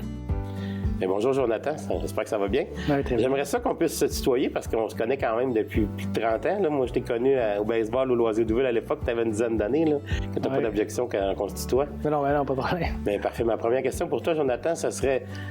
On t'a connu dans ta première vie au niveau du groupe Robin. Maintenant, là, c'est de la station Agrobiotech. Et tu es reconnu un peu comme un visionnaire, comme un innovateur. Peux-tu nous parler un peu de ton cheminement dans les dernières années avec la station Agrobiotech? Et monsieur, je veux dire, ça fait juste 6 ans qu'on a lancé notre premier produit qui était le gin Norrois. Mais c'est depuis ce temps-là, je me souviens qu'il y a 5 ans, je regardais dans les réseaux sociaux, on fabriquait du gel hydroalcoolique. Puis on est même au mois d'avril 2020, on était les seuls au Québec qui avaient accès à de l'alcool pour faire du gel. Fait que, les dernières années, ça a été fou. Après ça, on a lancé Atypique, qui était les breuvages sans alcool avec Étienne. On a commencé une construction parce que là, on ne fournissait pas de demande. Puis là, finalement, ça a été long, on s'entend, en 2021, 2022, là, tout était long, les délais, ça n'a aucun sens. Puis là, on est obligé de vendre la portion atypique. Puis même, on aurait pu vendre l'usine. J'étais trop jeune dans le temps. Ça fait 3 ans. Comme c'était bien mieux en ce moment. Oui, c'est ça. Fait que non, j'ai décidé. Puis là, c'est là qu'on a décidé de voir qu'est-ce qui pourrait être innovant dans les produits là, à venir, dans le futur. Puis c'est là qu'on a décidé de continuer. Mais là, on a réinvesti encore parce que là, l'usine était adaptée pour des prêts à boire qui étaient pour des cocktails sans alcool. Puis là, en voulant faire un café, puis on s'est lancé dans le café à base de lait, là, ça prenait des équipements qui étaient complètement différents. Un autre agrandissement par-dessus agrandissement, etc. Même dernièrement, vous avez lancé le côté touristique de l'entreprise, là, Interra. Oui, c'est... Pour le vrai, je trouvais qu'à Saint-Hyacinthe, il nous manquait une activité 4 saisons pour justement faire la promotion de l'agroalimentaire. Puis, c'est un appel d'offres du gouvernement pour une attraction touristique. Puis, il y avait des subventions reliées à ça, naturellement. Puis, on a décidé de soumettre un projet. Puis, on s'est dit, regarde, ça passe, tant mieux. Puis, regarde, ça a été accepté. Puis, là, on est bien fiers de ça. Je suis revenu, tu as mentionné là, en mars 2020, on sait ce qui est arrivé avec la pandémie. Vous êtes reviré sur un dissous rapidement parce que tu parlais du gel, le gel pour les mains que personne ne produisait, que vous, là, vous avez eu l'idée de... Ça montre votre façon de penser rapidement, puis de se revirer rapidement, puis de dire, mais là, il faut faire ça, c'est important. Puis vous avez été les premiers, là, c'est vraiment impressionnant. Là. Écoute... C'était vendu un peu partout au Québec, là? Partout au Québec. On était un des plus gros fournisseurs de gel hydroalcoolique pendant à peu près 6 semaines, 1 mois. Mais ça, c'est un partenariat avec le groupe Jefou. On a fait ça ensemble. Puis, tu sais, dans la vie, il arrive de quoi? Je me souviens, on avait mis à pied presque tous nos employés, étant donné que là, on était fermés, théoriquement, là, avant qu'ils disent que les distilleries feraient continuer les opérations. Puis, là, c'est ça, je pensais, c'est quoi une idée? Tu sais, qu'est-ce que je pourrais faire pour occuper et ramener mon monde? Puis c'est sûr que le gel, moi, je pensais pas en faire autant que ça. Là, je pensais à être un petit projet. Puis là, regarde, c'est le partenariat avec Jefou qu'on a fait qui a fait ça. C'est devenu un énorme projet. Puis, on est bien contents parce que quand même, ce produit-là, il a aidé les entreprises puis les gens à passer à travers la crise parce qu'on pouvait en faire du gel, puis il en manquait aussi le marché. Et ça m'emmène à ma prochaine question, le partenariat. Ouais. La station agrobiotech, je pense que c'est une très, très grande réussite parce que tu as su créer des partenariats avec plein d'autres entreprises, aller chercher de l'argent, des subventions, aller chercher des porte-paroles. Parle-moi un peu plus là, de ça, parce que c'est vraiment ce côté-là qui fait que tu as réussi à amener ton entreprise à un autre niveau. Là. Puis c'est une grande fierté pour Saint-Hyacinthe. Bien, oui, puis il y a 6 ans, quand on a lancé le gin Norrois, c'est pas facile. C'est un gin parmi tant d'autres, parmi une distillerie. Fait que c'est pour ça qu'après ça, j'ai dit, comment je peux faire pour faire connaître mon produit plus rapidement? Et c'est là qu'on a lancé une gamme de bières avec la poche bleue. Ça, c'est le premier projet qu'on a fait. Puis le poche bleue, à ce temps-là, c'était en pleine croissance. Puis là, atypique avec Étienne Boulay. On a lancé aussi le gin de la série du siècle avec le Serge Chavard puis Ken Dryden, son équipe. On a lancé la bière aussi, le Job de bras avec Patrick Groux. Puis là, le dernier projet, c'est le café qu'on a lancé avec Louis Morissette et Phil Leroy. Puis c'est vrai, il y a aussi la vodka avec Mike Ward, qui est un franc succès. Donc oui, partenariat avec des personnalités, ça aide parce que ton produit, il se fait connaître rapidement. Puis, tu sais, j'aime ça travailler avec ces gens-là parce que c'est des artistes, mais ils ont chacun leur idée, leur façon de voir les choses. Puis, c'est bien intéressant. Il y a des partenariats aussi, comme le CRDA ici. On a la chance d'avoir un centre de recherche qui est proche, avec qui on collabore beaucoup. Le Syntec agroalimentaire aussi, qui est tout proche. Fait que, tu sais, des partenariats, puis, tu sais, la ville, c'en est un. Saint-Hyacinthe Technopole, c'est un autre partenaire. Donc, tu sais, moi, je pense que la force de la station agrobiotech, c'est de s'allier de tous les gens autour ou les organismes pour aller plus vite puis plus loin. Tu es capable d'aller chercher des subventions aussi, là, pour aider, pour avancer plus vite, pour en faire plus, là. Mais oui, ça va de soi. C'est une grande réussite, là. Mais quand tu innoves puis tu fais beaucoup de recherche et de développement, bien, tu n'as pas le choix. Sinon, on n'aurait pas les moyens. Puis on est parti de zéro à l'époque. Maintenant, ça prend de l'aide d'une certaine façon. Puis non, on est bien content à date. Là, dans les 6 dernières années, là, ça a été vite. Là. Mais aujourd'hui, on est content parce que c'est l'usine. Mais là, il faut produire. Là. C'est ça le grand défi. Hein? Oui, c'est ça. Le grand défi parce que c'est une belle réussite, mais après ça, la demande, elle augmente de plus en plus. Puis probablement que vous allez rentrer dans d'autres chaînes. Au départ, vous étiez dans les métros, dans les gens coutus. Mais là, j'imagine que les autres chaînes, quand ils voient que ça se vend bien, ils veulent vous avoir aussi. Là. Ben oui, au début, on appelle ça un soft launch. Là, mais c'était en exclusivité pour voir la réaction du marché. Aussi, de s'assurer d'être capable de fournir. Puis s'il arrive de quoi, c'est que le produit. Puis là, à partir du 1er mai, on est à travers le Québec. Puis on commence dans le Canada. Fait que c'est... non, puis tu sais, on s'entend, notre seul compétiteur, il est américain dans ce moment. Là. Fait que c'est sûr que c'est plus... ce timing-là, on ne l'avait pas choisi non plus. Là, il est arrivé comme ça. On va profiter de la situation, mais c'est sûr que l'expansion canadienne, on est là en ce moment. Là. C'est quoi la suite? Là? Comment tu vois ton entreprise dans quelques années? Puis qu'est-ce qui te rend le plus fier dans ce que tu as réalisé depuis 6 ans là, avec la station agrobiotech?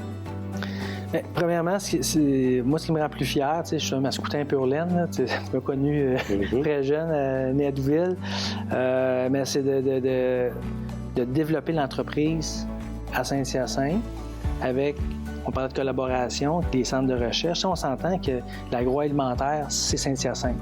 C'est ce qui parle de Saint-Hyacinthe, c'est l'agroalimentaire.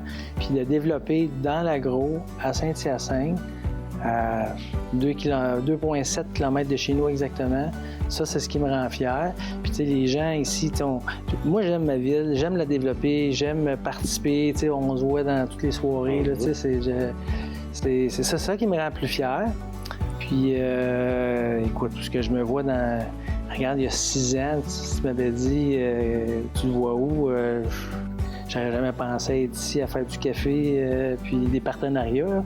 Fait que, moi, tant que j'ai du fun, là, puis moi, je suis jeune, là, je sens bien jeune. Là, ça dépend. Là, tout le monde pense... Mais je pense que c'est le secret de la réussite en général, quand on fait de quoi, puis on aime ça, puis on a du plaisir. Mais ça fait que ça devient pas un fardeau de travailler. Puis à chaque matin, quand on va travailler, on va en faire plus, puis on va emmener notre entreprise ailleurs, on va emmener C'est vraiment intéressant. la station agrobiotech veut prendre de l'expansion, veut emmener des nouveaux produits, veut continuer à travailler pour notre ville de Saint-Hyacinthe, parce que c'est notre ville. Hein. On a toujours resté à Saint-Hyacinthe. Mais je tenais à te remercier, Jonathan, puis c'est une belle fierté pour la ville, le fait d'avoir la station agrobiotech et de pouvoir travailler avec, de pouvoir te côtoyer, Jonathan, dans plusieurs événements. Tu es toujours présent, puis je t'en remercie énormément. Bien, ça me fait plaisir. Puis, regarde, on n'a pas fini de se revoir, de se recroiser. Puis, moi, en tout cas, j'ai bien du plaisir. Puis, le futur de l'agroalimentaire à Saint-Hyacinthe va continuer de rayonner. Ça, en tout cas, de notre côté, moi, je peux te le garantir. Je t'en remercie énormément.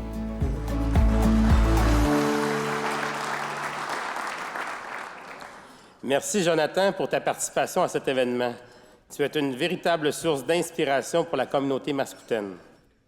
La collaboration est un moteur puissant pour l'innovation et Jonathan Robin en est la preuve vivante. Ces projets ambitieux font rayonner notre ville bien au-delà de ses frontières.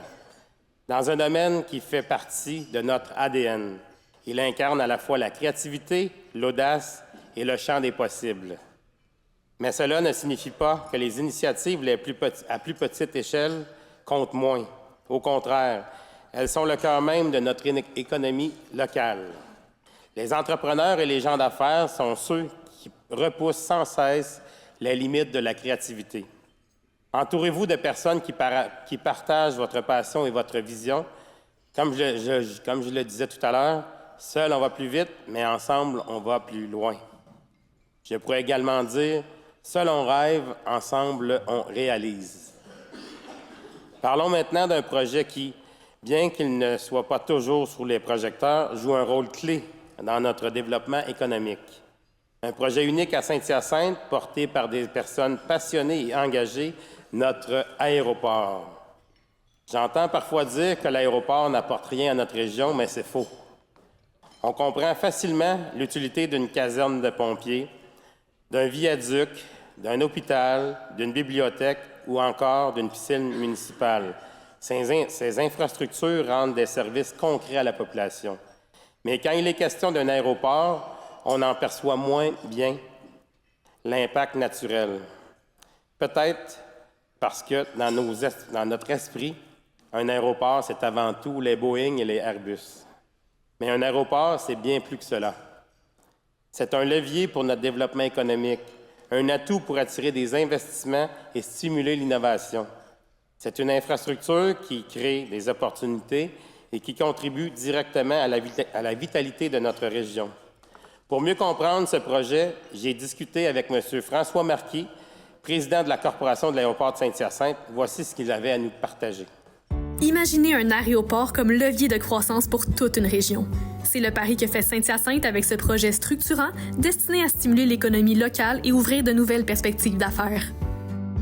La première question que j'aimerais te poser, c'est au niveau de l'aéroport Saint-Hyacinthe, on a un beau projet de revitalisation de l'aéroport. Peux-tu nous parler un peu du projet, où est-ce qu'on en est rendu, qu'est-ce qui a été fait jusqu'à maintenant?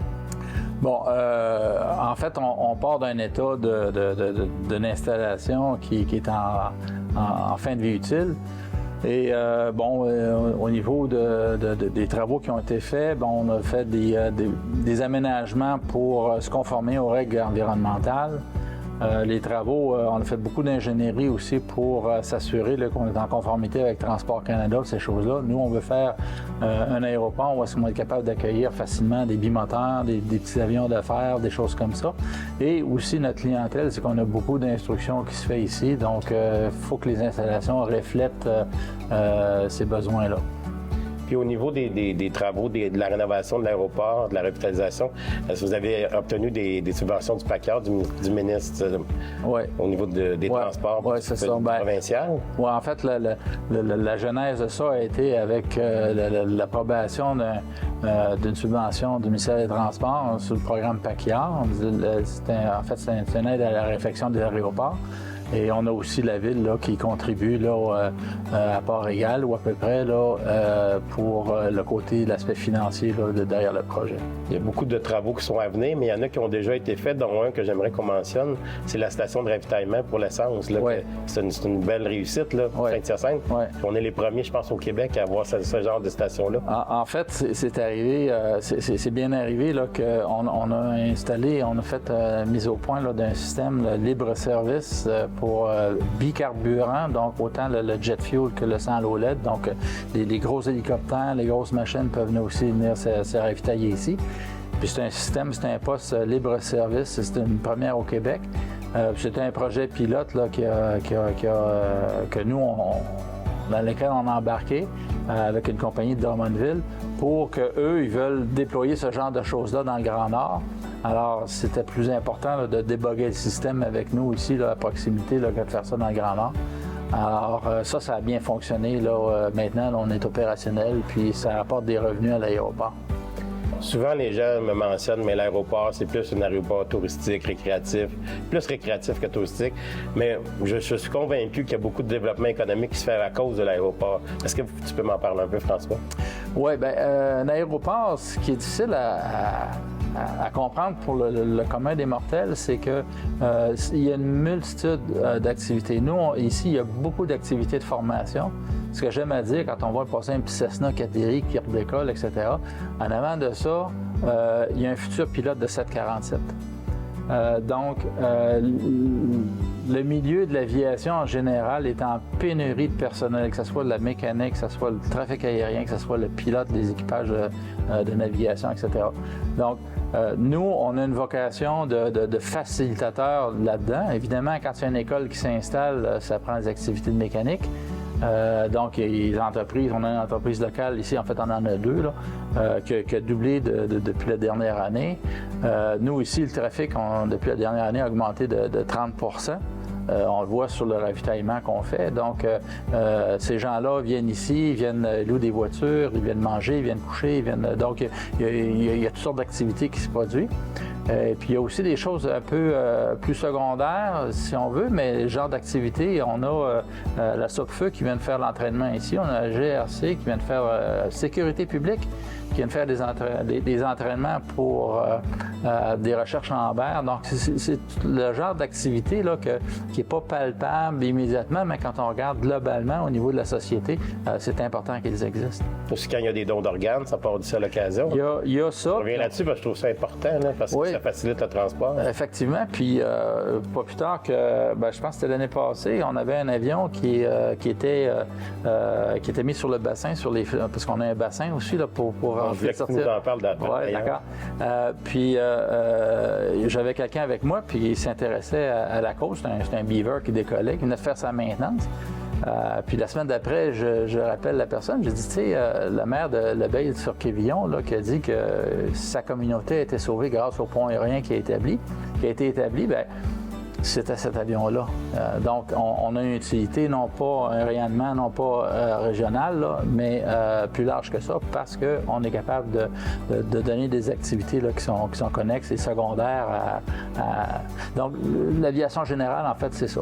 Si on revient à toi personnellement, c'est quoi ta plus grande fierté avec l'aéroport, là, dans tout ce qui a été fait depuis maintenant pratiquement 4 ans, là, et plus, là? Ouais. Mais tu as travaillé énormément fort là-dedans, François. Là, qu'est-ce qui te rend le plus fier? Puis au niveau de ton équipe, là, parce qu'il y a plusieurs autres personnes qui te donnent un coup de main. Il y a des gens de tous les domaines qui sont impliqués là-dedans. Ouais. Je pense qu'on a une belle équipe. Pour arriver à prendre un projet aussi complexe, le ficeler et de le mettre à jour, oui, j'ai une très bonne équipe là, qui travaille avec moi. Moi, sur un plan personnel, c'est moi, j'ai travaillé en technologie, j'ai eu des bureaux un peu partout dans le monde avec ma compagnie, mais ce qui est important pour moi, c'est de créer un projet qui a une pérennité. Et puis, tous les efforts sont mis là, pour que cet ouvrage-là, qui va être... il fait partie là, de Saint-Hyacinthe, mais que ça a une longue vie, là, une grande période de vie. Là. Puis dans 10 ans, dans 15 ans, on voit l'aéroport, elle va être rendue où? Son développement, son futur? Ça comment? Je pense que nous, on est très bien situés ici. On est enclavé en zone agricole. ce qui amène, par exemple, Saint-Hubert se vide, etc. Donc, moi, j'entrevois qu'il va y avoir beaucoup d'activités de formation qui va se faire à l'aéroport, puis on va devenir un pilier par rapport à ça. D'ailleurs, tout le système de balisage électrique, puis l'approche aux instruments, ces choses-là, des affaires de pilotage, là. Mais tout ça, c'est fait en fonction de faciliter puis d'améliorer la sécurité sur le site. Bien, merci beaucoup, François. En terminant, j'aimerais vous rappeler que l'aéroport de Saint-Hyacinthe, c'est une très belle réussite, tant qu'à moi, pour la ville de Saint-Hyacinthe, pour notre développement économique. Puis je pense qu'on a trouvé le meilleur concept avec un OBNL pour gérer l'aéroport, pour qu'éventuellement l'aéroport se développe et continue de prospérer pour le futur. Merci beaucoup. Merci à toi, André. François Marquis n'a pu être des nôtres aujourd'hui, mais je le remercie pour sa participation à cette capsule vidéo. Le projet de l'aéroport a été au cœur de nombreuses discussions au sein du conseil municipal ces dernières années, bien avant mon arrivée comme maire. Après des années d'analyse et de débat, une chose est claire. Nous avons pris la bonne décision en devenant partenaire de ce projet. Il est porté par le milieu, pour le milieu, et c'est précisément cette force qui définit notre communauté. Grâce à ce partenariat, nous pouvons aller plus loin et offrir de meilleurs services à la population en nous appuyant sur des ressources spécialisées. De plus, ces organismes, comme celui de l'aéroport, ont accès à des subventions auxquelles la municipalité ne pourrait prétendre. C'est une opportunité que nous avons su saisir. Ce projet est, à bien des égards, une grande source de fierté pour nous tous. Nous avons bien hâte de voir débuter les travaux de prolongement de l'égout sanitaire municipal vers la zone aéroportuaire afin de desservir les propriétés situées sur le site de l'aéroport et certaines propriétés adjacentes. Ce projet sera réalisé en parallèle avec la mise aux normes de l'aéroport, ce qui permettra de profiter d'économies sur une échelle importante. Si notre aéroport illustre bien notre capacité à concrétiser des projets ambitieux, un autre dossier a malheureusement connu une issue décevante dernièrement. Désolé. Je parle de la décision du gouvernement provincial de ne pas accorder la désignation de zone d'innovation agroalimentaire à Saint-Hyacinthe. C'est une immense déception pour le milieu mascoutin et pour les nombreux acteurs québécois de la filière agroalimentaire qui ont été impliqués dans ce projet. La région mascoutaine a une tradition plus que centenaire en matière de production, de transformation et d'avancement de la science liée au monde agroalimentaire. Depuis plusieurs décennies, les acteurs de notre milieu ont investi dans le développement d'un écosystème d'affaires et d'innovation qui a accumulé les reconnaissances nationales et internationales pour sa capacité à générer de l'innovation et des investissements. Dans les faits, nous sommes déjà une zone d'innovation et nous sommes profondément désolés de ne pouvoir être reconnus comme tels par notre gouvernement. Depuis le 19e siècle, Saint-Hyacinthe se distingue déjà comme un pôle de commerce et de formation et d'innovation, notamment grâce à des institutions visionnaires comme l'École de lettrés à l'époque. En 1947, le gouvernement du Québec confirme cette vocation en choisissant Saint-Hyacinthe pour y établir l'École vétérinaire du Québec. Puis, en 1983, une reconnaissance officielle, Saint-Hyacinthe est nommée capitale québécoise en agroalimentaire. 4 ans plus tard, en 1987, c'est au tour du gouvernement fédéral d'y créer le plus important centre de recherche au pays sur les aliments transformés. En 1993, notre technopole agroalimentaire franchit les frontières.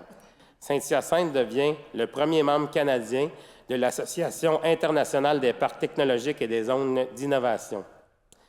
Et en 1997, l'UNESCO reconnaît notre pôle d'innovation alimentaire comme stratégique pour le patrimoine alimentaire mondial. Puis, en 2003, Québec donne une nouvelle impulsion à cette dynamique en reconnaissant la création de la Cité de la biotechnologie agroalimentaire et vétérinaire, devenue aujourd'hui la Cité de l'innovation agroalimentaire de Saint-Hyacinthe. En 2005, le gouvernement du Québec appuie cette croissance en cédant gratuitement des terrains pour son expansion. En 2010, la Cité est choisie pour représenter le savoir-faire québécois lors des Journées France-Québec à Paris. L'année suivante, en 2011, la Commission européenne qualifie notre cité de pôle mature. Cette même année, elle reçoit le prix de meilleur parc technologique en émergence au monde, décerné par l'Association internationale des parcs technologiques universitaires. En 2012, c'est le prix Hector Fabre qui lui est attribué en reconnaissance de son rayonnement international. En 2018, la barre du milliard de dollars d'investissements publics et privés cumulés est franchie. Et tout récemment, en 2024, l'Association internationale des parcs scientifiques et des zones d'innovation a choisi Saint-Hyacinthe pour tenir sa conférence nord-américaine qui va avoir lieu en mai prochain. À la lumière de tout ça, vous comprendrez notre amère déception. Mais ce n'est pas la fin. Nous continuerons à travailler au développement du parc technologique de la Cité de l'innovation agroalimentaire avec la même énergie. À ce sujet, nous avons eu l'occasion de rencontrer la ministre Christine Fréchette à Québec mardi matin de cette semaine. J'y étais en compagnie de Mme Karine Guilbeault, directrice générale de Saint-Hyacinthe Technopole, ainsi que de M. Patrick Malo, président de Saint-Hyacinthe Technopole, et Sylvain Fournaise, président du Conseil des partenaires. Une rencontre qui a été très cordiale et qui a ouvert la porte à une collaboration constructive avec le gouvernement du Québec en faveur du développement de notre Cité de l'innovation agroalimentaire. Bien qu'il soit désormais très clair que le dénouement espéré de désignation d'une zone d'innovation en agroalimentaire à Saint-Hyacinthe n'aura pas lieu. Par contre, nous demeurons optimistes pour la suite des choses. En effet, la ministre a reconnu la portée et l'importance exceptionnelle de l'écosystème mascoutin pour l'économie québécoise. De même, elle a reconnu le potentiel de nos propositions pour soutenir l'innovation de la filière agroalimentaire et la mobilisation sans précédent des joueurs de l'industrie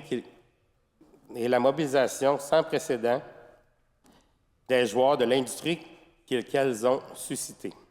Ainsi, nous avons convenu de profiter de cet intérêt et de cette mobilisation pour faire avancer certains aspects clés de notre projet. La ministre a d'ailleurs démontré une forte disposition à nous appuyer en cela dans un cadre autre que celui spécifique aux zones d'innovation, mais sur des voies qui conviennent aux besoins spécifiques de notre écosystème et de nos industries. Nous allons profiter de cette main tendue et placer notre confiance en la démarche que nous avons déterminée avec elle. Saint-Hyacinthe Technopole, avec l'appui de ses équipes et celle de ses partenaires, sont déjà à l'ouvrage en ce sens. Nous conservons le même objectif de faire de notre parc technologique l'un des plus importants au monde en matière d'innovation agroalimentaire. L'histoire et le succès récents ont démontré que nous en sommes capables. Notre capacité à innover et à attirer des investissements ne se limite pas au secteur agroalimentaire. Saint-Hyacinthe s'illustre également par son dynamisme dans un autre domaine clé pour notre économie, le tourisme d'affaires. En 2023, nos principales infrastructures en tourisme d'affaires, le Centre de congrès et Espace Saint-Hyacinthe, ont accueilli plus de 600 événements privés ou publics, attirant plus de 320 000 congressistes, participants et visiteurs dans notre région. C'est vraiment excellent. Vous êtes nombreux ici aujourd'hui à faire partie d'une association ou d'un ordre professionnel. Si ce n'est pas encore fait, je vous invite à envisager Saint-Hyacinthe comme destination pour les événements de vos regroupements. Faites appel au Cercle des ambassadeurs de Saint-Hyacinthe Technopole, coordonné par Saint-Hyacinthe Technopole, pour être accompagnés dans vos démarches. Nos visiteurs sont unanimes. La capacité de nos installations, la qualité et la capacité également de nos installations au centre de congrès rivalisent avec celles des plus grandes villes. Et l'accueil chaleureux de nos commerçants fait toute la différence. À noter que toutes les statistiques présentées aujourd'hui sur l'immigration et le tourisme d'affaires proviennent de Saint-Hyacinthe Technopole. Les données de 2024 seront quant à elles dévoilées lors de leur assemblée générale annuelle le 29 avril prochain. Maintenant, j'aimerais vous présenter quelques projets qui prendront vie cette année. Au niveau de la promenade Gérard-Côté, on en parle depuis plusieurs années de la fameuse promenade Gérard-Côté, probablement depuis trop longtemps. Eh bien, cette année, les choses se concrétisent avec enfin le début des travaux de la phase 1C et une partie de la phase 1B du chantier. Ce premier tronçon débutera au parc des Tisserands, où les parcours piétonniers et cyclables se connecteront. Ils longeront ensuite la rue Marguerite-Bourgeois pour se rendre jusqu'à la future place des spectacles, pour qui sa part sera réalisée lors d'une étape subséquente. Le parc des Tisserands sera complètement transformé. Il accueillera un tout nouveau belvédère, construit sur une structure technique existante, d'où l'on pourra admirer une vue spectaculaire sur les cascades et le barrage de la rivière Yamaska. L'entrée du parc sera marquée par un repère vertical fort, visible de loin. Cet élément évoquera les anciennes cheminées industrielles du secteur, avec une texture en forme de tissage, en hommage aux productions d'autrefois qui ont animé ce site chargé d'histoire. Ce repère, bien visible depuis la rue des Cascades, viendra signaler la présence de la promenade et renforcer son identité dans le paysage urbain. Mais d'abord, nous devons compléter la phase 2 des travaux de l'avenue Bourdage-Nord en façade de la bibliothèque Théâtre Saint-Germain, qui permettront de renforcer la sécurité des personnes à mobilité réduite et des usagers actifs, c'est-à-dire les piétons et les cyclistes. Ces travaux sont nécessaires pour permettre le raccordement de la promenade Gérard-Côté au coin de la rue des Cascades et débuteront en juin prochain. Maintenant, je vous parle de la terrasse au marché. C'est toujours au centre-ville. Nous amorcerons bientôt les travaux d'aménagement d'une terrasse extérieure à l'arrière du 1555 marché public. Nous attendons la fin du projet situé au 1400 rue Saint-Antoine afin de lancer ce nouveau chantier. Il va sans dire que cette nouvelle terrasse contribuera à dynamiser encore davantage ce lieu hautement symbolique pour les Mascoutaines et les Mascoutains. Un autre projet à venir, le centre communautaire Assomption. On se transporte maintenant dans le quartier Assomption. Cette année, nous amorcerons la reconstruction du centre communautaire Assomption, détruit par un incendie majeur en décembre 2023. C'est une excellente nouvelle pour les citoyennes et les citoyens du secteur qui pourront bientôt retrouver leur activité préférée dans un tout nouveau bâtiment moderne et accueillant. Maintenant, je vous parle du parc Aurel-Le-Temple, dans le secteur d'Ouville, au domaine sur le Vert. Les travaux d'aménagement du parc Aurel-Le-Temple, situé sur l'avenue du Cadet, débuteront sous peu. Modules de jeux d'eau, mobilier urbain, plantation d'arbres et aménagement paysager, tout est en place pour faire de ce nouvel espace un lieu de rassemblement incontournable, tant pour les résidents et résidentes du quartier que pour les élèves de l'école voisine. Maintenant, je vous parle d'un parc de quartier. Le dernier projet que je vous présente me tient particulièrement à cœur parce que j'en ai souvent parlé et même rêvé au cours des dernières années et lors de ma campagne électorale. Je vois M. Jean-François Fontaine qui est ici à ma droite. Jean-François fait partie de ce projet-là. Je l'interpelle car c'est un projet que nous réaliserons en collaboration avec l'entreprise Mascoutaine Jeffo. Il s'agit d'un parc de quartier comprenant un terrain de baseball synthétique. Il sera situé sur la rue Giroir-Est, tout juste avant de devenir le chemin du Rapide Plat-Nord. En plus du terrain de baseball, on y retrouvera des aires de jeu pour les enfants, ainsi que des jeux d'eau de type brumisateur, un abri pour table à pique-nique, un bâtiment de service et un sentier menant à un belvédère et un accès à la rivière. Un beau partenariat public-privé que j'ai très hâte de voir se concrétiser. À noter qu'il s'agit d'un plan préliminaire et que le rendu final est susceptible d'évoluer. J'en suis à la conclusion, mais il m'en reste encore beaucoup parce que j'ai des gens à remercier. Et ce qui m'emmène à mon mot de la fin. Vous l'avez sans doute constaté, nous sommes une ville qui innove, qui se démarque et qui avance avec audace.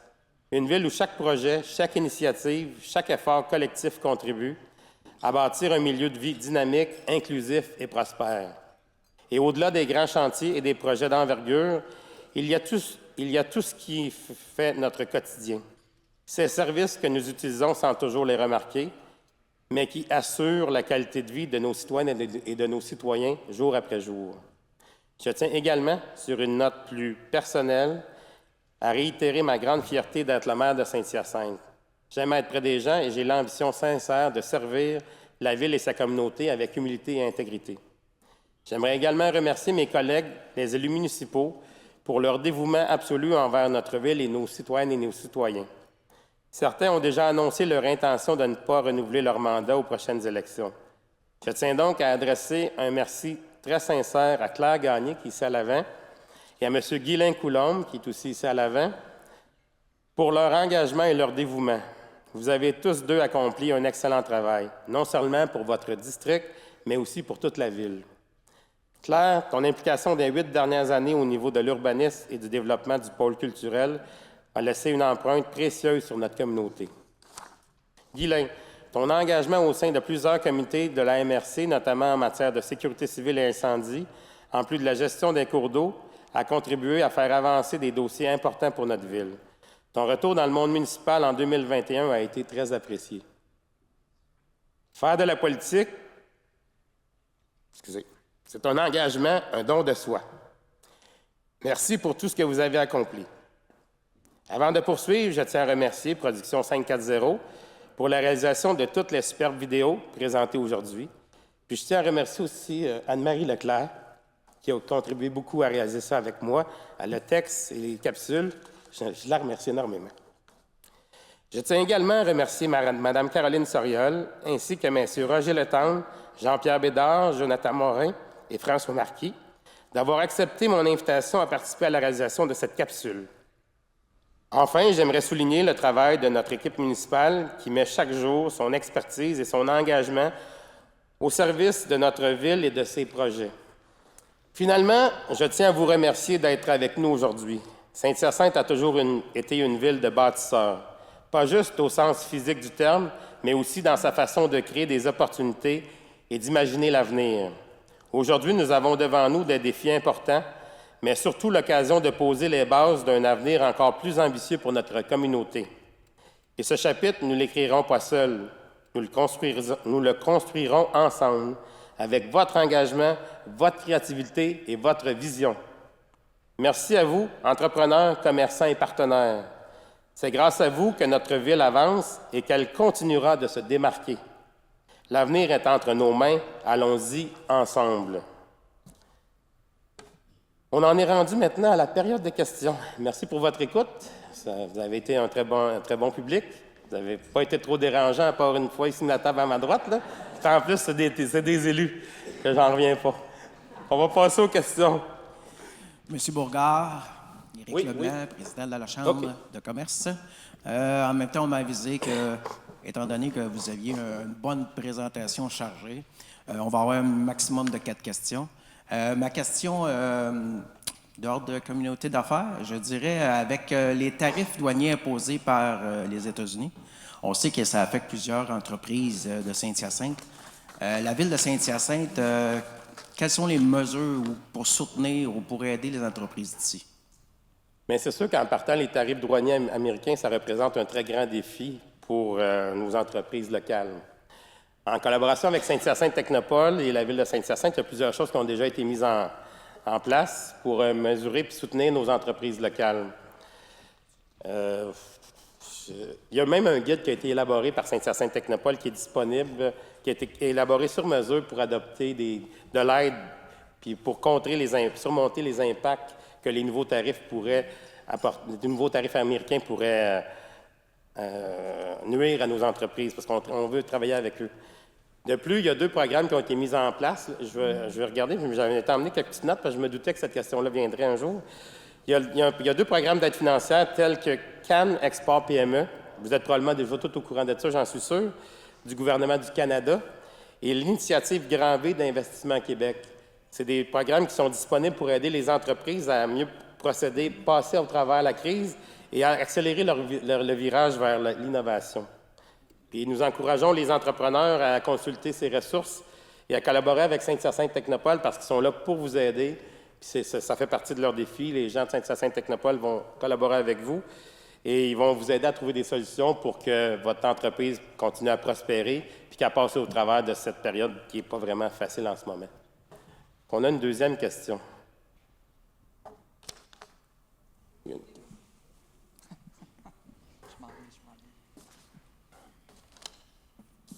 Oui, bonjour. Donc, Kimberly pour Nous TV. J'étais curieuse de la zone d'innovation agricole. La dernière fois qu'on s'est parlé, il y avait d'autres discussions qu'on prévoyait avec le gouvernement et tout. Je voulais juste avoir un petit suivi. On en est où avec ça? Bien, j'en ai parlé tout à l'heure. On a eu une rencontre avec la ministre. La zone d'innovation agroalimentaire ne verra pas lieu de la façon qu'on l'aurait souhaité. On a travaillé avec elle lors de la rencontre qu'on a eue mardi à Québec avec la ministre Fréchette. Et on a bon espoir de pouvoir arriver à quelque chose qui va satisfaire nos entrepreneurs et qui va être là pour aider tout ce qui est dans l'environnement au niveau de l'agroalimentaire, pas juste à Saint-Hyacinthe, mais au Québec, parce qu'on veut être les leaders, Saint-Hyacinthe, de l'agroalimentaire au Québec. On a réussi à travailler avec la ministre. Ça a été clair qu'on n'aura pas de zone d'innovation, je l'ai dit tout à l'heure. On a essayé d'avoir des ressources supplémentaires pour la zone. Elle a été encore une fois très claire, puis on a apprécié ça. Elle nous a dit, on vous subventionne une ressource en ce moment, probablement qu'il n'y en aura pas d'autres, puis il n'y en aura pas d'autres, je suis convaincu. Mais présentez-moi un nouveau projet, qu'est-ce que vous voyez? Parce que nous autres, on souhaitait une zone d'innovation. Quand ils nous ont rencontrés pour nous dire qu'on ne l'aurait probablement pas, ils vous disent on va créer un centre d'innovation, mais ça, c'est de la brique, c'est du béton. Mais nous autres, on a besoin de plus que ça. On a besoin d'un environnement qui va aider nos entreprises à faire prospérer notre agriculture, notre agroalimentaire à Saint-Hyacinthe. Puis je pense que ça a été positif, la rencontre. On a eu une belle réception de notre ministre. Et on doit lui présenter dans les prochaines semaines un plan. Elle voulait un plan sur 2 pages, là. Elle dit, dites-moi sur 2 pages, qu'est-ce que vous envisagez pour le futur de votre projet, puis on va vous revenir, puis on va vous accompagner. Puis moi, ce que j'ai compris même, puis elle avait un représentant du ministère, elle a dit, on va essayer d'être créatif, parce que des fois, c'est bien beau d'avoir des cases à remplir, mais des fois, il faut voir au-delà des cases. Il faut essayer de trouver des solutions pour que ça soit adapté au milieu, à notre milieu Saint-Hyacinthe. Puis, en tout cas, on avait bon espoir, là, la délégation qui est allée à Québec, quand on est revenu, on s'en est rejasé. On a bon espoir de pouvoir arriver à quelque chose qui va être bien pour notre ville et pour notre région. Monsieur Madame Boucher. Caroline Jones-Boucher. J'étais bien contente parce que hier, j'ai eu un beau petit courriel, en fait, de votre équipe qui répondait à une de mes questions. Merci beaucoup pour votre présentation. Alors, si je fais comme vous, que je souhaite ardemment, en fil d'évolution, j'imagine qu'on aura quelque chose en agriculture urbaine ou quelque chose qui va ressembler. Donc, peut-être mélanger ça avec votre technopole, un pôle d'agriculture urbaine qui apporterait peut-être une autre dimension. Donc, c'est pas une mauvaise idée, c'est une très bonne idée. D'ailleurs, on travaille avec notre service d'urbanisme là-dessus en ce moment. Et c'est quelque chose qu'on regarde pour avancer. On a plusieurs gros dossiers à l'urbanisme. Oui. D'ailleurs, c'est pour ça que la zone nourricière, on a décidé de la remettre à 26, parce qu'ils ont beaucoup, beaucoup de défis à relever. Puis comme je disais tout à l'heure, au niveau des ressources en urbanisme, c'est pas facile en ce moment. Mais oui, on va travailler là-dessus, puis votre idée, mais on va la retenir. Oui, mijoter un petit peu. Mais merci beaucoup. J'ai eu mes réponses de toute façon, mais il fallait que je vous la pose, la question. Puis on vous a rencontré à 2 reprises en 2024 aussi pour avancer votre idée de projet, pour vous comprendre, travailler avec vous. D'ailleurs, merci parce que vous nous avez présenté des choses qui se sont faites ailleurs, puis c'était très bien fait. Ça nous a permis d'évoluer et de faire avancer nos idées pour le futur. Merci, Mme Boucher. Monsieur Fontaine. Bonjour, Jean-François Fontaine du groupe GEFO. Je me suis pris 2-3 notes. C'est un commentaire, puis en même temps une question. Oui. À force de prendre le micro, on apprend comment poser des questions. Il faut parler 5-6 minutes. C'est le monde à l'envers. Jonathan Robin est en agroalimentaire, puis les Fontaines, ça se lance en immobilier. Un maniaque de baseball est rendu maire de la ville de Saint-Hyacinthe. C'est peut-être même pour ça qu'on va avoir un stade, peut-être. Ça, c'est juste la passion. La passion de l'engagement. Puis d'être tenace. Moi, un jour, j'ai demandé à Joe, je dis, Colin, j'aimerais ça que tu viennerais travailler chez Jeffo. On aurait du fun en estique ensemble. Parce que ce gars-là, quand il décide quelque chose, il dort plus. Mais c'est la même affaire pour toutes vous autres. C'est la même affaire pour moi, c'est la même affaire pour mon père. Soyez passionnés. Puis parlez-vous. On parle de prévention du suicide, on parle de manque d'intérêt. Il n'y a plus d'inspecteurs municipaux. Nos écoles en agroalimentaire sont vides. Il est temps qu'on se réveille. On a parlé tantôt des gels hydroalcooliques. C'est une belle mission qu'on a faite. Mais n'oubliez pas une affaire, personne n'en parle. On a manqué de tout et de n'importe quoi. Y a-t-il quelqu'un dans la salle qui peut se plaindre d'avoir manqué de nourriture? Soyez fiers de l'agroalimentaire. C'est le domaine le plus résilient qu'il y a sur la planète. Et les grandes instances financières vont s'enligner vers nous autres. C'est un avenir assuré. Monsieur le maire, avez-vous envie d'un prochain mandat? Là, ma question. Merci Jean-François, mais j'ai effleuré l'idée dans ma présentation. Oui, je souhaite me représenter le 2 novembre prochain. Puis je souhaite vous représenter avec humilité et fierté, comme je le disais, puis avec intégrité. Puis ça va être la population à décider, mais je souhaiterais grandement faire un deuxième mandat. Je suis dans ma 16e année de politique, puis j'aimerais ça me rendre à 20. Ça conclurait bien une belle carrière politique pour moi. C'est mon objectif que je souhaite, puis j'espère que les astres vont s'aligner pour que ça se réalise. Merci pour tes bons mots, Jean-François, aussi, parce que c'est positif, puis on aime ça du positif. Parce que souvent, comme politiciens, nous autres, ce qu'on reçoit, c'est plus du négatif. Mais quand on a des gens qui nous donnent des commentaires positifs, c'est vraiment apprécié. Merci énormément. Merci.